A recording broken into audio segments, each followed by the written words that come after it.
Hi, welcome once again to M5's English language learning program, Let's Speak English. I'm Gav Duncan and I'm here on your TV to help you learn English. Now, are you sitting comfortably? Yes? Good. And are you ready for today's lesson? Yes? Good. Okay, well, let's learn English together. Hello, people. How are you all today? Are you all well? Did you all sleep well, eat well, and are you all ready for another blast from the English machine? You did, and you are. Fantastic! Well, in that case, tell Gusti the dog to settle down and stop his mad chicken dance. Tell Margot to move out of the way so that you can see the TV properly.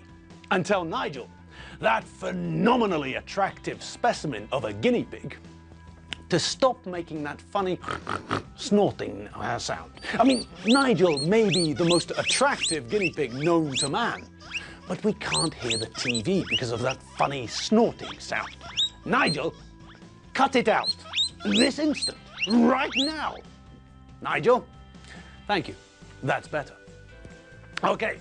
So now that Nige has stopped the noise pollution, we can get on with today's lesson, can't we? Yes. Thank you, Nigel. Now, who can remember what we were doing yesterday? Aha. Did you see that? Or rather, did you hear that? I asked what we were doing yesterday. What tense did I use in that question? That's right, the past continuous. And yesterday, we started to check the sentences I gave you using the past continuous, but we didn't have time to finish them, did we? All right, so let's get stuck in once again to the sentences. Bring on the sentences. And so, here we are once again. These are the questions, all of them, just to remind you. Number one, last night, Alfredo and Mary's kids were at home. They were watching a film on TV. So, that was the first one we saw. That was the question that we did together as an example. And then we have the others. Number two, when the bomb exploded, I listened to the news on the radio. Number three, what you do when the phone rang. Number four, yesterday morning, I run by the Danube when I met Chief Mangasuto Buthelezi. Number five, how did he break his toe? Well, he play football and he missed the ball. He kicked the goalpost. Number six, what you do last night at 11:30? I play Twister with my brother-in-law. Number seven, we decided to stop driving and find a hotel because it get dark. Number eight, there was a horrible smell. The roof was on fire and the windows were black. Obviously, Ferry cook.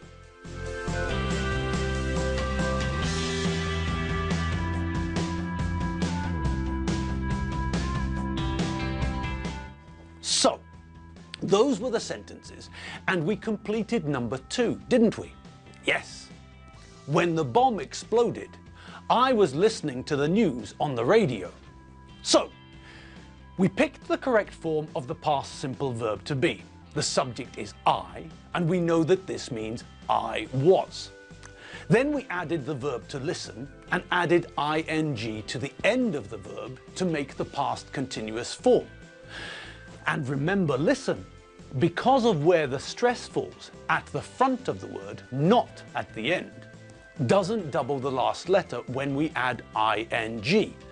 So, we end up with I was listening. Great! I was listening to the radio. And did you notice that we used the definite article? Yes. Do you remember that when we talk about radio, we always use the definite article? I listen to the radio every day. And remember, we don't use the definite article with television, for example. I listen to the radio every day, and I watch television every day. With radio, we use the definite article. With television, we don't. Okay, so back to the sentences. What about number 3? Number 3, the next one. And it's a question, isn't it? Yes. So, what do you think the correct answer is? Well, this one's a very simple one, isn't it? We already have the question word to begin with. Now, just think for a minute. What do we do with word order in English when we form a question? Yes, that's right. We reverse the word order. In a normal statement, the subject comes before the verb. But when we make a question, then the verb comes before the subject. So in this sentence, because it's a question, we know that the subject will follow the verb, not the other way around. Okay, so what does that give us? Well, if this was a positive statement in the past continuous, what would it be? Yes, that's correct. The subject is you, so that means it would be you were doing.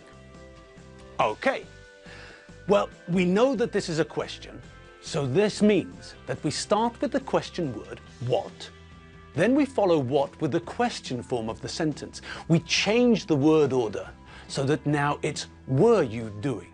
And finally, we add a question mark. What were you doing? Fantastic! And now, everything together. What were you doing when the phone rang? Okay, next, an easy one. I is the subject, so we know that it's I was plus verb plus ing. The verb we have to use is the verb to run. And what do we remember about the verb to run? Yes, that's right. The last two letters are vowel plus consonant, which means that the last letter is doubled when we add the ing ending. Okay, so that means the sentence is, yesterday morning I was running by the Danube when I met Chief Mangasutu Buthelezi. Fantastic! On we go. Next. Aha! The answer to someone's question, how did he break his toe? Well, it's a simple one again, isn't it? The subject is he, which means that the simple past form of the verb to be that we need is was. Okay, he plus was plus the verb plus ing. And what verb is it? Aha, the verb to play.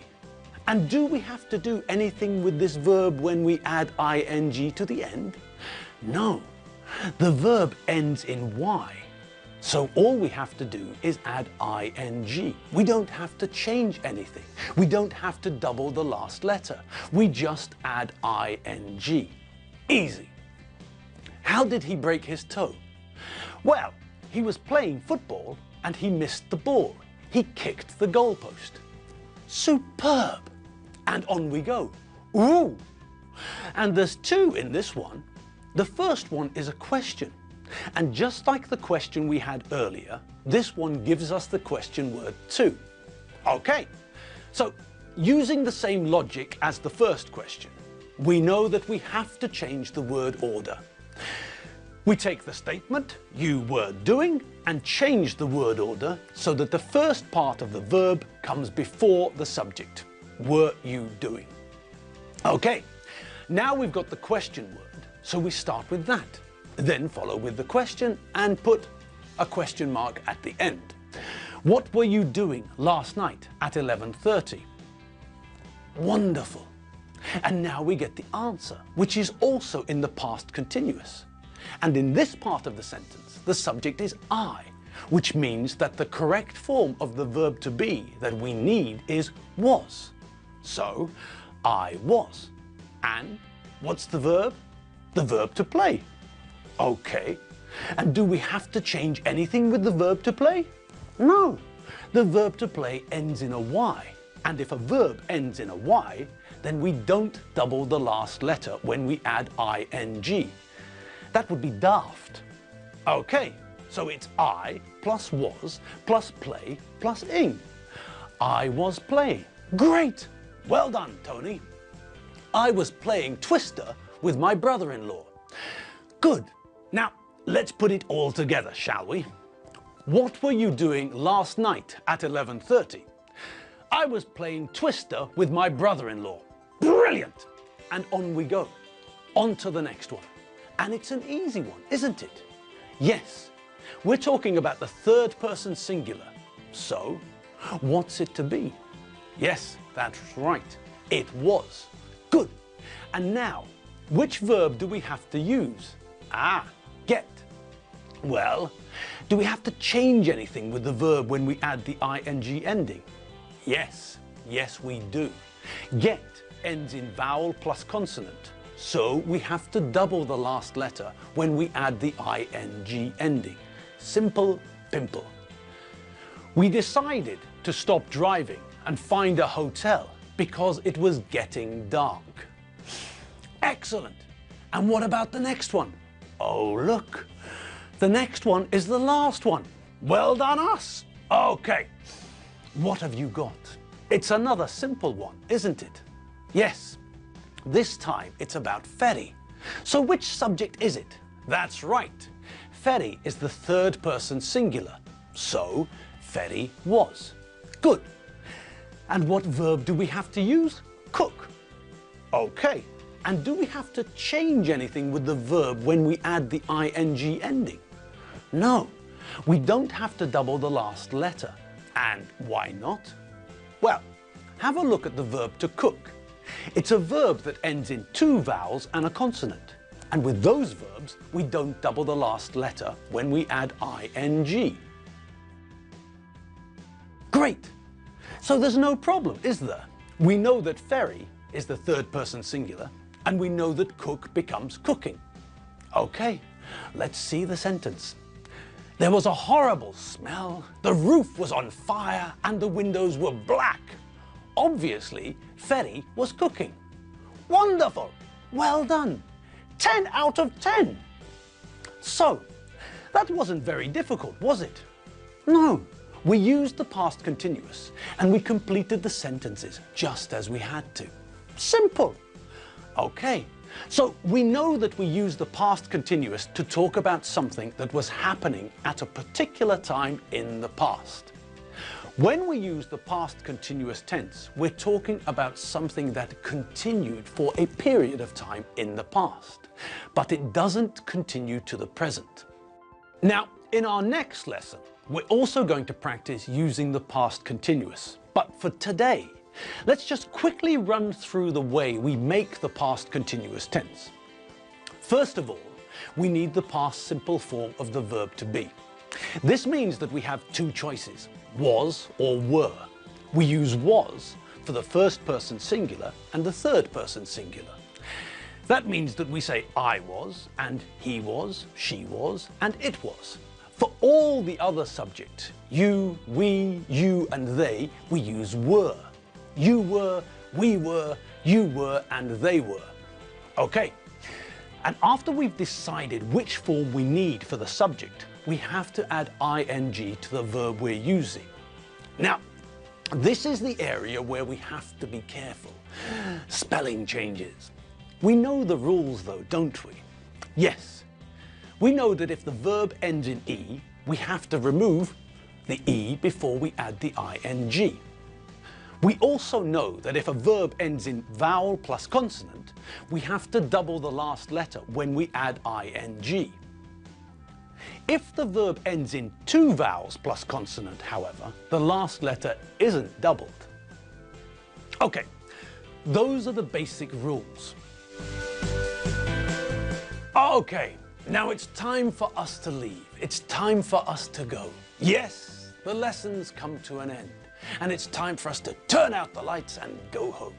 It's easy for you lot. You're already sitting at home, relaxing. Okay, so we're off for today, but we'll be back on your screens tomorrow with more fun with the past continuous. So, I'll see you then. Have fun, enjoy yourselves, and if you need more English, you know where to go, don't you? That's right, www.m5tv.hu. Okay, see you later. Bye. Bye, Nigel.